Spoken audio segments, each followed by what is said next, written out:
sur la personne et l'œuvre de Jésus-Christ. La croix, ma vie.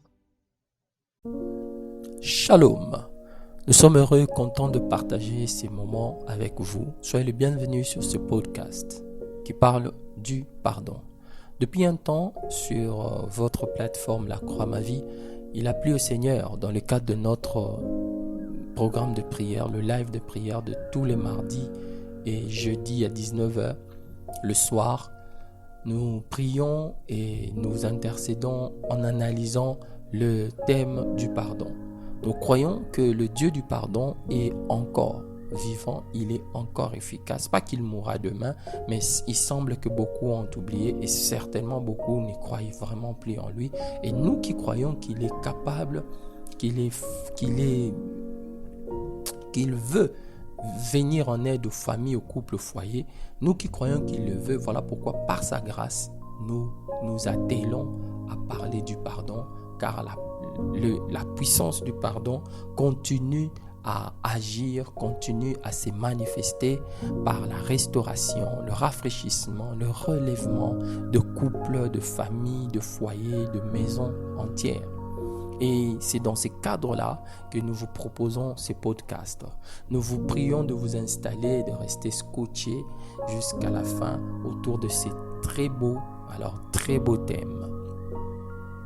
Les causes ou la cause de l'absence du pardon dans une famille et ses conséquences. Nous voulons voir rapidement, par la grâce de Dieu, qu'est-ce qui peut causer que le pardon devienne absent dans une famille et quelles sont les conséquences lorsque le pardon s'absente dans une famille. Installez-vous et sans oublier de laisser un pouce en l'air, de partager, de commenter ce podcast afin qu'un grand nombre puisse être édifié comme nous croyons que vous êtes déjà en train de l'être par la grâce de Dieu. Le texte des Écritures que nous vous proposons d'analyser ensemble par la lumière de l'Esprit de Dieu, ça va de 2 Samuel chapitre 13 à 2 Samuel chapitre 19. Nous allons donc égrener ça et là quelques versets pour comprendre qu'est-ce qui peut causer l'absence du pardon dans une famille et quelles sont les conséquences lorsque le pardon est absent dans une famille. Je vais donc lire 2 Samuel chapitre 13, le verset 21 et 22. On dit ceci. Le roi David entendit toute l'histoire et fut furieux, mais il ne disciplina pas Amnon. David le chérissait parce qu'il était son premier-né. Absalom a cessé d'adresser la parole à Amnon. Pas un mot qui soit bon ou mauvais, parce qu'il les haïssait pour avoir violé sa sœur Tamar.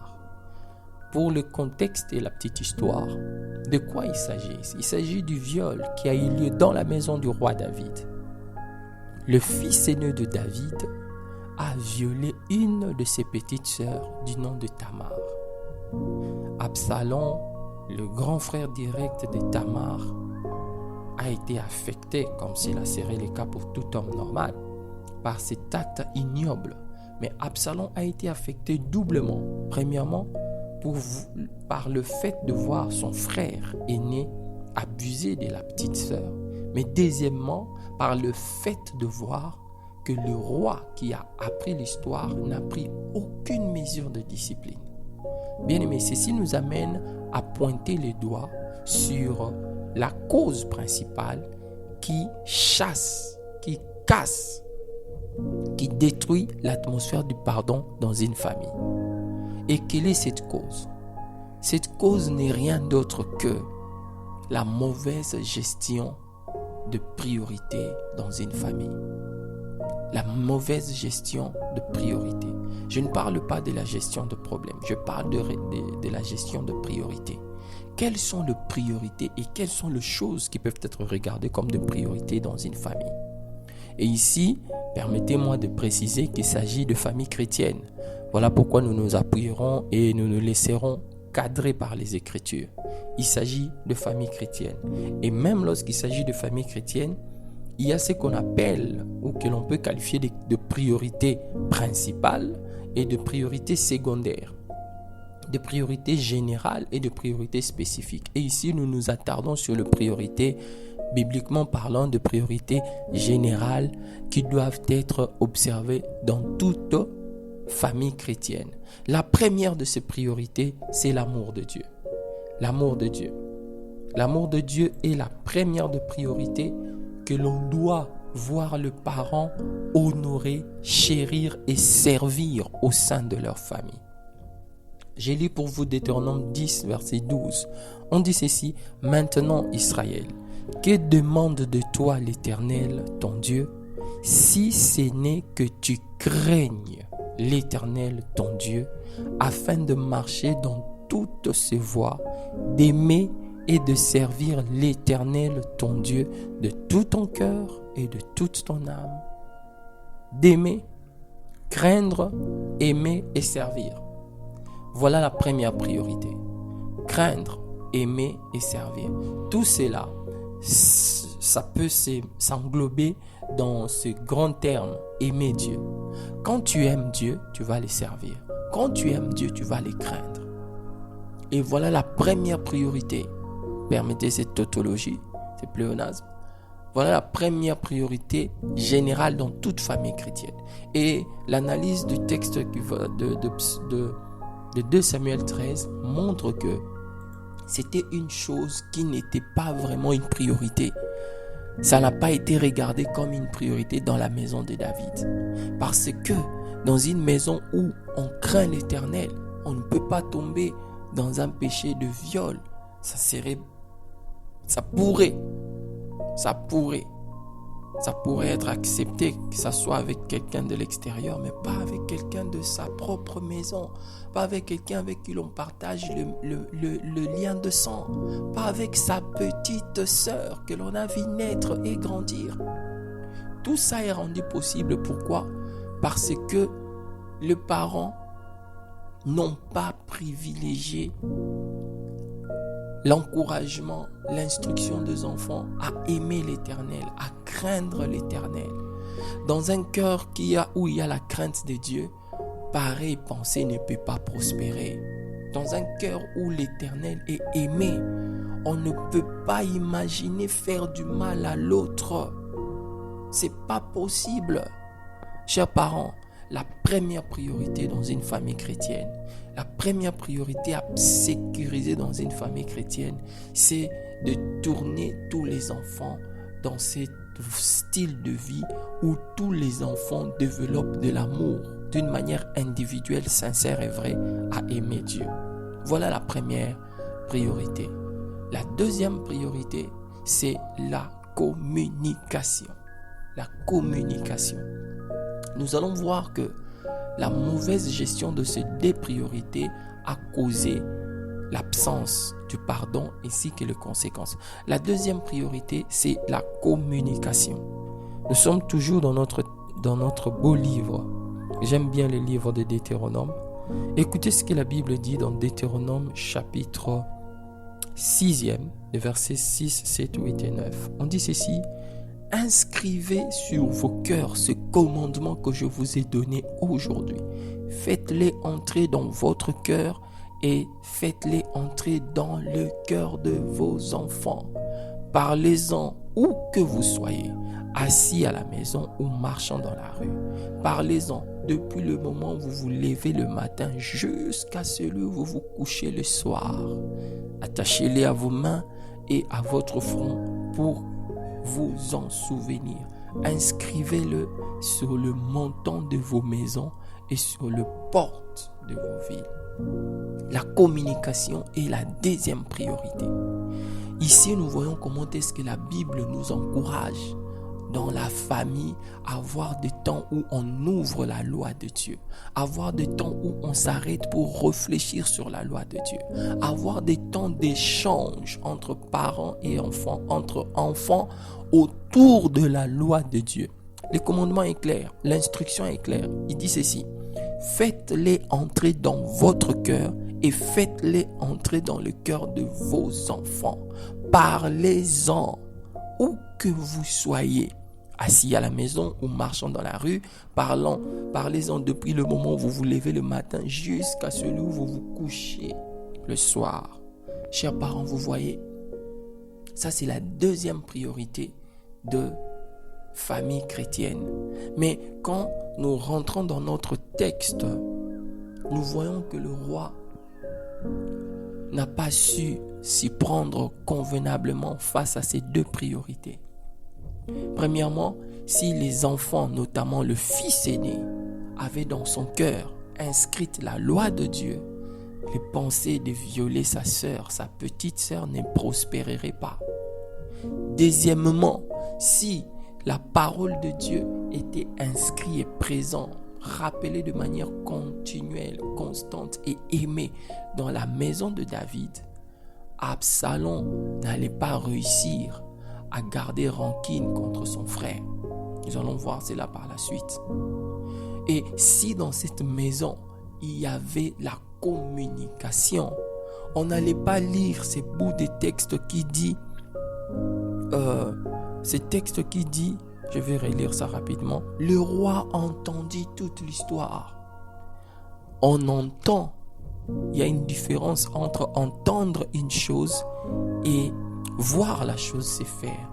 Je peux entendre ce qui se passe à Paris sans pour autant être présent à Paris. Donc si le roi a entendu, ceci démontre quelque part que la communication, la communion dans cette famille, elle n'était pas présente. Parce que déjà si elle était présente, pareille chose n'allait pas se faire. Et puisque la communication n'était pas présente, voilà notamment une des conséquences malheureuses de ce qu'a produit cette situation. Donc voilà la cause qui chasse le pardon dans une famille. Lorsque l'injustice n'est pas pardonnée, n'est pas traitée, n'est pas punie, la première souffrance, c'est l'absence du pardon. Lorsqu'une bêtise n'est pas réprimandée, la première souffrance, c'est l'absence du pardon. On ne saura pas pardonner. Voyons maintenant les conséquences. Les conséquences liées à l'absence du pardon dans une famille. Le verset 23 et 24 nous dit « 2 années s'écoulèrent. Un jour, Absalom organisa une fête pour tondre le mouton. » Le verset 28, Absalom prépara un festin digne du roi, puis il donna cet ordre à ses serviteurs. Soyez vigilants, quand Amnon sera bien dans la sauce et qu'il ne sentira pas la douleur et que je donnerai l'ordre de le frapper, tuez-le. Ouf! La première conséquence lorsque le pardon est absent dans une famille, c'est la rancune qui s'installe. La rancune, tu ne peux pas voir un rancunier qui ne soit pas hypocrite. La rancune est la partie cachée de l'iceberg dont la partie visible se manifeste par l'hypocrisie. Merci Seigneur, j'aime bien ce qu'il vient de me donner. La rancune, c'est la partie cachée de l'iceberg et l'hypocrisie est sa partie visible. Donc, tout rancunier est un hypocrite et tout hypocrite est forcément rancunier. C'est juste une question d'occasion. Donc, quand le pardon n'est pas présent dans une famille, les enfants tournent dans la rancune et dans l'hypocrisie. Mais ça ne s'arrête pas là. Quand le pardon n'est pas présent dans une famille, il y a le meurtre, il y a la fratricide, le frère qui vont s'entretuer. Et ça ne s'arrête pas là, c'est toujours dans ces textes. Quand le pardon est absent dans une famille, il y a viol, il y a inceste, il y a encore inceste. Il y a viol. Tamar a été violée par son grand frère, l'aîné de la famille, du nom de Amnon. Il y a eu meurtre. Absalom a tué Amnon après 2 ans. Et il y a eu inceste. Absalom a connu, Tamar a été connue par Amnon. Mais ça ne s'arrête pas là. Absalom aussi va aller connaître le concubine de son père. Un peu comme ce qui s'est passé entre Judas, entre Jacob et Ruben. Bien-aimé, quand le pardon est absent dans une famille, ce n'est plus digne d'être regardé comme une famille. Ça devient quelque chose d'autre. Quand le pardon est absent dans une famille, la petite dimension du mal qui s'installe, c'est l'hypocrisie. L'hypocrisie, c'est la partie visible de la rancune. La rancune, c'est la partie interne. On dit Absalom n'adressa plus la parole à Amnon, ni en bien, ni en mal. Et pour marteler le point sur le problème de cœur, écoutez au verset 20, on dit ceci. Absalom, son frère, lui dit, c'est Absalom qui parle à Tamar. Amnon t'a-t-il trompé? Ma sœur, ma chère sœur, ne parlons pas de cela. C'est une affaire de famille. C'est ton frère après tout. Ne le prends pas si mal. Tamar vivait dans la maison de son frère Absalom, amère et désolée. Quand le pardon est absent, le mal devient l'affaire de la famille.